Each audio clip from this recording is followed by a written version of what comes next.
दोस्तों नमस्कार, मैं विनोद शर्मा पॉलिटिकल चौपाल से। उत्तर प्रदेश में इस समय महिला उत्पीड़न का मामला गर्मी में है। हाथरस की घटना के साथ साथ और भी कई जिलों में इस तरह की घटना हुई हैं। हमारे साथ इस समय उत्तर प्रदेश महिला आयोग की अध्यक्ष विमला बाथम जी हैं, जो पहले नोएडा में विधायक रह चुकी हैं और महिला संगठनों से काफ़ी दिनों से जुड़ी हुई हैं और वो एक संवेदनशील महिला हैं और हर बिंदु को वो महत्वपूर्ण और गंभीरता से लेती हैं। आज हम उनके साथ चर्चा करेंगे गंभीर मुद्दों पर और उत्तर प्रदेश में महिला आयोग द्वारा उठाए गए आवश्यक कदमों पर, जिनकी वजह से महिला के उत्पीड़न को कम किया जा सकता है और अगर कोई महिला अपने को असुरक्षित समझती है तो वो ऐसे में क्या कर सकती है। आइए मिलते हैं महिला आयोग की अध्यक्ष विमला बाथम। मैडम नमस्कार। जो उत्तर प्रदेश में इस समय एक गंभीर मुद्दा है हाथरस की घटना, उसको लेकर काफ़ी दिनों से सरकारी सिस्टम में, चैनलों में काफ़ी दिनों से हंगामा मचा है। तो उत्तर प्रदेश महिला आयोग ने इस संबंध में जाकर प्राथमिकी जो रिपोर्ट देखी होगी, उस संदर्भ में आपका क्या कहना है? देखिए, महिला आयोग जब ये घटना घटी थी और ये बच्ची जो थी वो मेडिकल कॉलेज अलीगढ़ में थी, उस समय हमारी सदस्य को हमने भेजा था वहाँ पर देखने के लिए और वहाँ वो सदस्य हमारी गई थी और उन्होंने लड़की की हालत देखी, सीएमओ से बात की, सारी रिपोर्ट वहाँ से ली, जो रिपोर्ट मुझे भेजी गई। एक एक पल की खबर मेरे पास है उसकी लड़की की, और लड़की की हालत बहुत उस दिन ख़राब थी हमारी, जैसे हमें बताया गया। उसके बाद वो रिफ़र हुई। लेकिन मेरा कहना ये है कि इसमें थोड़ी कमी रही कि अगर पहले वो रिफ़र हो जाता केस तो हो सकता है लड़की बच जाती, हो सकता है उसकी मौत नहीं होती। एक तो यहाँ पर ये बात है।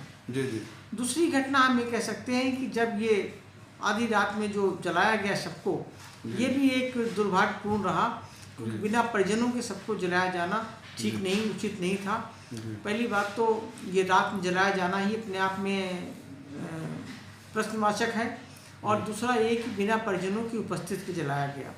दोनों बातें जो हैं, इस पे मुझे लगता है कि जो योगी जी हैं उन्होंने काफ़ी एक्शन भी लिया है। जो भी इसमें गुनहगार थे, जो भी इसमें साझीदार थे लोग, पुलिस वालों पर गाज भी गिरी है और उनको पनिश भी किया गया है। तो सरकार अपना काम कर रही है। लेकिन ये जो केसेस बढ़ रहे हैं, हम ये भी कह सकते हैं कि उत्तर प्रदेश बड़ा जिला है, इसलिए भी ये केस हो सकते हैं ज़्यादा हमें लगते हों, लेकिन वास्तव में ये होने नहीं चाहिए। ये एक्सक्यूज़ नहीं है कि बड़ा जिला इसलिए केस ज़्यादा होने चाहिए। ये केस बिल्कुल होने नहीं चाहिए और नहीं, कम तो ज़रूर हो जाने चाहिए। कभी कभी ऐसा लगता है कि जैसे बहुत ज़्यादा हम असुरक्षित हैं, महिलाएं सुरक्षित हैं, लेकिन उसके लिए हमें सबको मिलकर सोचना पड़ेगा। हमें दो तरह से सोचना पड़ेगा, एक तो सामाजिक तौर पर और दूसरा कानूनी तौर पर। सामाजिक तौर पर इसलिए सोचना पड़ेगा क्योंकि समाज जो है वो हमारी मानसिकता को बनाता है, वो जो युवा है आज की, उसकी मानसिकता को बनाता है। अगर हम बचपन से बच्चे के अंदर संस्कार डालेंगे कि आपकी बहन है, आपकी घर में जो आपकी दोस्त है वो आपकी अपनी है, वो सब आपके अपने मिलने वाले हैं, उनकी सुरक्षा करना, उनका सम्मान करना आपका काम है। तो मुझे लगता है कि अगर बचपन से ये बात उनकी गुत्थी में पिलाई जाएगी बच्चों को, तो ज़रूर उनके दिमाग में ये बात बैठेगी। तो माँ बाप का, गुरुजनों का ये दायित्व बनता है कि स्कूल में और घर में दोनों जगह इस तरह की शिक्षा दी जाए, ताकि बच्चे जो हैं वो मानसिक रूप से विकसित हों, मानसिक रूप से उनके अंदर ये इस तरह की विवशनेस जो है वो नहीं आनी चाहिए, उनके अंदर जो एक दरिंदगी आ जाती है वो नहीं आनी चाहिए। दूसरा ये कि कानून अपना काम करता है। कानून निर्भया के समय में बहुत सारे बन गए थे, बहुत अच्छे कानून बने हैं। उसमें कानून में मैं इतनी बात कहना चाहूँगी कि जल्दी निर्णय हो और फास्ट ट्रैक कोर्ट में निर्णय हो, बहुत लंबा ये ना चले, क्योंकि जब लंबा कोई पनिशमेंट होता है, लंबा समय खिंच जाता है, तो वो कई बार न्याय जो है वो अधूरा रह जाता है। तो न्याय देने के लिए फास्ट ट्रैक कोर्ट पे जल्दी सज़ा का प्रावधान हो, ये भी एक बात मैं कहना चाहूँगी। हमारे आयोग के बारे में अगर आप पूछते हैं तो आयोग में हमारे यहाँ हम लोग 25 मेंबर हैं, 2 उपाध्यक्ष हैं, एक मैं हूँ। जो हमारे मेंबर हैं, सदस्य हैं, उनको एक 75 जिले हमारे उत्तर प्रदेश में हैं, बहुत बड़ा उत्तर प्रदेश है। तो एक मेंबर्स को हमने 75 जिले, 3 जिले दे रखे हैं। 3 जिलों में एक सदस्य अपना काम करता है। तो हर बुधवार, हर पहले और तीसरे बुधवार को जन सुनवाई होती है। जो वहाँ पर बजाय लखनऊ आने के लोग, महिलाएं पीड़ित लखनऊ ना आए, वो अपने अपने ज़िलों में ही हमारे सदस्यों को चौपाल के माध्यम से और जन सुनवाई के माध्यम से अपनी व्यथा बताएं। और वहीं पर चूँकि वहाँ सारे अधिकारी भी होते हैं, तो उसी समय निदान भी होता है उनके दुखों का। तो एक तो ये है। दूसरा एक हमारी महीने में एक मीटिंग होती है। हम बहुत से हमारे ऐसे काम हैं जो हर महीने हमारे चलते रहते हैं। कभी कन्या भ्रूण हत्या पर, कभी ह्यूमन ट्रैफिकिंग पे, कभी और तरह से बहुत से काम हैं। जैसे कभी जो ऑफिसेज में महिलाएं हैं, जो कामकाजी महिलाएं हैं, उनके ऊपर जो उनका जो शोषण होता है उसके ऊपर वर्कशॉप होती है। इस तरह के हम लोग अनेकों वर्कशॉप करते रहते हैं, लेकिन सारी महिलाओं संबंधित वर्कशॉप होती है। अच्छा,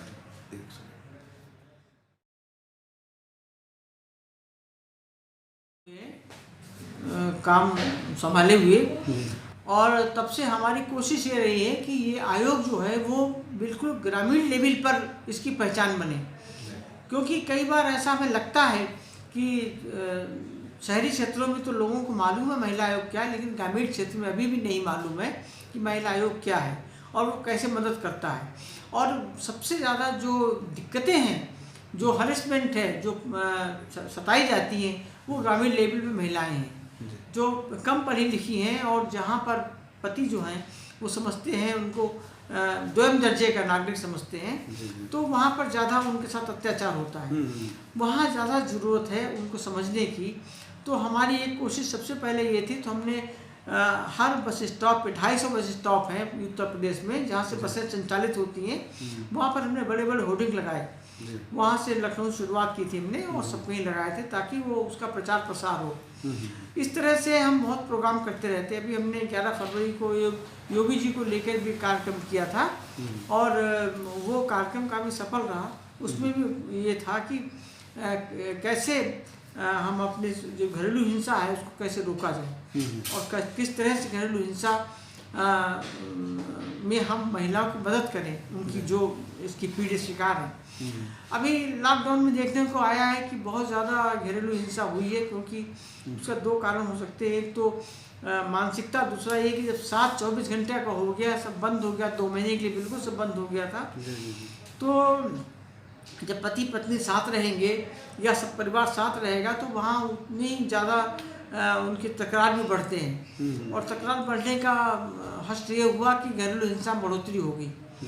और उस समय तो महिलाएं बहुत परेशान थी, क्योंकि सारे ऑफिसेज बंद थे, सारे सब बंद थे, वो कहाँ जाएं, बहुत दिक्कतें थी।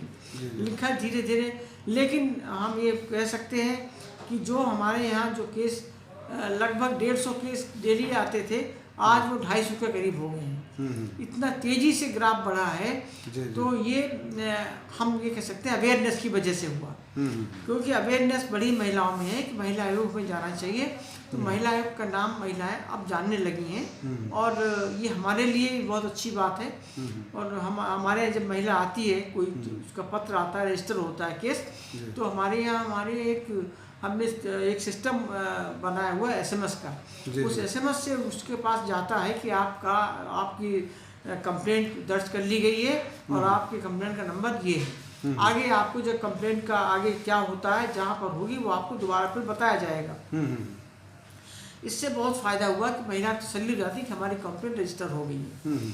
और रजिस्टर होने का मतलब ये होता है कि हम जब रजिस्टर हो जाती कंप्लेंट है, उसके बाद हम उसको जिस जिले का वो केस है, जिस तरह का केस है, क्योंकि बहुत तरह के केस है और हर जगह के केस हैं, तो उसके बाद हम उनको भेजते हैं प्रशासन को भेजते हैं, DM SSP के पास भेजते हैं, और वो फिर उनसे आख्या मंगवाते हैं। फिर वो अपने आगे नीचे लेवल पे विवेचनाधिकारी नियुक्त करते हैं, और वो वहाँ काम करता है। इससे नोडल अधिकारी के रूप में वो जो वहाँ बना हुआ है वो काम करता है। हर जिले में नोडल अधिकारी बना हुआ है। तो इस तरह से हमारा ये संचालन होता है। फिर उसके बाद विवेचना हो जाती है, तो दोनों पक्षों से पूछ के उसके बाद फिर हमारे पास आता है केस है। तो हमारी कोशिश पहली रहती है कि केस को हम समन्वय तरीके से आपस की बातचीत से केस को सुलझाएं और आपस में फिर उनका घर बस जाए। कोशिश ये रहती है। ज़्यादातर केस में पॉजिटिव हमें सकारात्मक रूप मिलता है, लेकिन कई बार ऐसा होता है कि नहीं होता, तो वहाँ पर फिर हम कोर्ट के लिए रेफर करते हैं, क्योंकि तलाक का केस जो है वो कोर्ट में चला जाता है। इस तरह से हमारा आयोग काम करता है। अच्छा, उत्तर प्रदेश महिला आयोग के अध्यक्ष के नाते आजकल जो तलाक के मामले काफ़ी लंबे समय तक चलते हैं और उनसे परिवार भी बर्बाद होते हैं, काफ़ी बच्चों का भविष्य भी खराब होता है, तो ऐसे मामलों में क्या इस तरह की पहल की आपने कि उसमें एक निश्चित समय अवधि इसमें तय की जाए ताकि किसी भी मामले को ज़्यादा लंबा ना खींचा जाए? इसमें निश्चित अवधि 1 महीना आप मान सकते हैं, लेकिन अभी होता इसलिए नहीं क्योंकि जैसे हमने समन किया पति के परिवार को और वो नहीं आया, फिर दूसरी डेट देनी पड़ती हमें, तो इसलिए लेट होता है क्योंकि डेट पे लोग टाइम से नहीं आते हैं। अगर टाइम से आ जाए तो डेट नहीं लगे ज़्यादा और जल्दी हो जाए। जैसे कोर्ट में होता है बिल्कुल वही सिस्टम हमारे यहाँ है। हमारे डेली जन सुनवाई होती है, हमारे ऑफिस में कोर्ट रूम भी है जहाँ डेली जन सुनवाई होती है। तो और आने वाले दिनों में क्या महिला आयोग ने कोई ऐसे सुझाव रखे हैं सरकार के सामने जिन पर आने वाले दिनों में काम होगा आपकी नज़र से? नहीं, हमने डीजीपी को और मुख्यमंत्री दोनों को चिट्ठियां दी थी अभी थोड़े दिन पहले ही, जिसमें हमने कहा था कि जहां थोड़ा सा सड़कों पर अंधेरा रहता वहां पर रोशनी व्यवस्था की जाए, जहां सीसीटीवी कैमरे लगाए जाए, जहां पर सेंसिटिव मामले हों, स्कूल है लड़कियों का या जहां इस तरह कोई एकत्रित होने के स्थान है वहाँ पर पुलिस गश्त बढ़ाई जाए, पीसीआर को बढ़ाया जाए वहाँ पर। इस तरह से कुछ चीज़ें हमने सुझाव दिए थे, मुख्यमंत्री जी ने उनको अमल भी किया और उसके ऊपर काम भी हुआ। अच्छा, ये थी उत्तर प्रदेश महिला आयोग की अध्यक्ष विमला बाथम जी, जिन्होंने हमारे साथ विचार विमर्श किया और उन्होंने प्रदेश में महिला आयोग द्वारा कराए जा रहे कार्यों पर विस्तार से चर्चा की। देखते रहिए हमारे साथ पॉलिटिकल चौपाल। धन्यवाद।